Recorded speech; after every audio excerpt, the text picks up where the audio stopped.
Hello guys, welcome to my channel.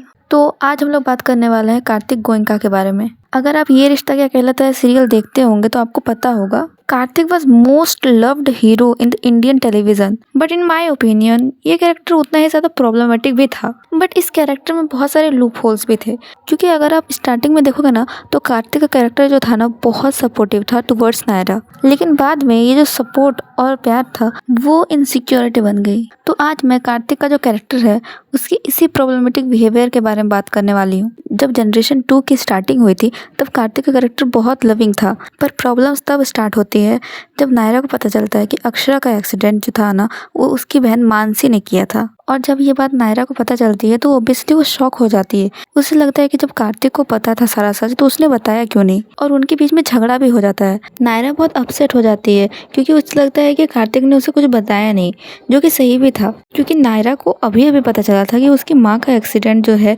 उसकी ननद मानसी ने किया है, कार्तिक की बहन ने किया है।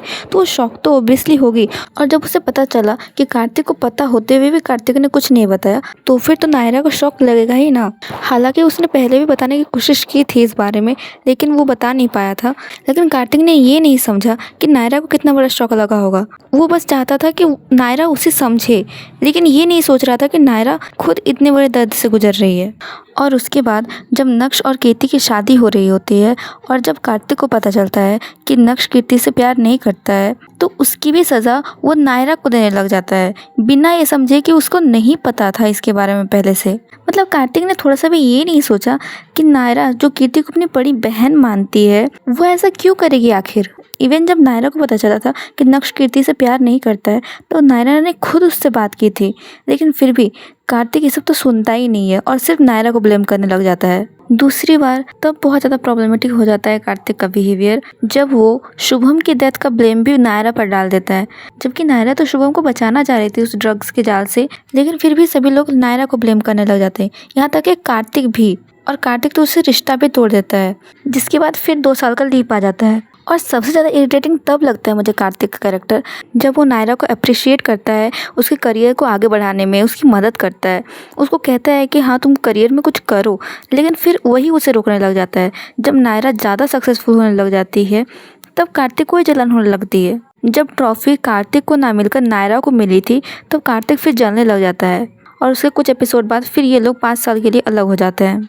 मतलब मुझे तो समझ में नहीं आता है कि इन लोग कितने ही साल एक साथ रहे होंगे। अगर तुम जोड़ के देखो तो 7 साल तो ये लोग अलग ही रहे हैं एक दूसरे से, तो ये लोग साथ कब रहे भाई। लेकिन फिर भी नायरा एंड कार्तिक की जोड़ी बेस्ट जोड़ी मानी जाती है, और कि अभी तक नायरा और कार्तिक की जोड़ी को सबसे बेस्ट माना जाता है। शायद इसलिए क्योंकि इनकी क्यूट नोकझोंक होती रहती थी, इनमें प्यार बहुत था नो डाउट, लेकिन कभी कभी वो बहुत ज़्यादा इनसिक्योरिटी और प्रॉब्लमेटिक बन जाता था। मैं ये नहीं कह रही हूँ कि कार्तिक ने कभी भी नायरा का साथ नहीं दिया है, लेकिन कभी कभी ऐसा हो जाता था कि कार्तिक नायरा को लेकर बहुत ज़्यादा इनसिक्योर हो जाता था, और वही कार्तिक की इनसिक्योरिटी नायरा के लिए सबसे बड़ी प्रॉब्लम बन जाती थी। At the end I only want to say I hope you like this video, and if you like this video then don't forget to share, subscribe and like, और कमेंट भी कर देना कि आपको ये सारी चीज़ें प्रॉब्लमेटिक लगी थी या नहीं।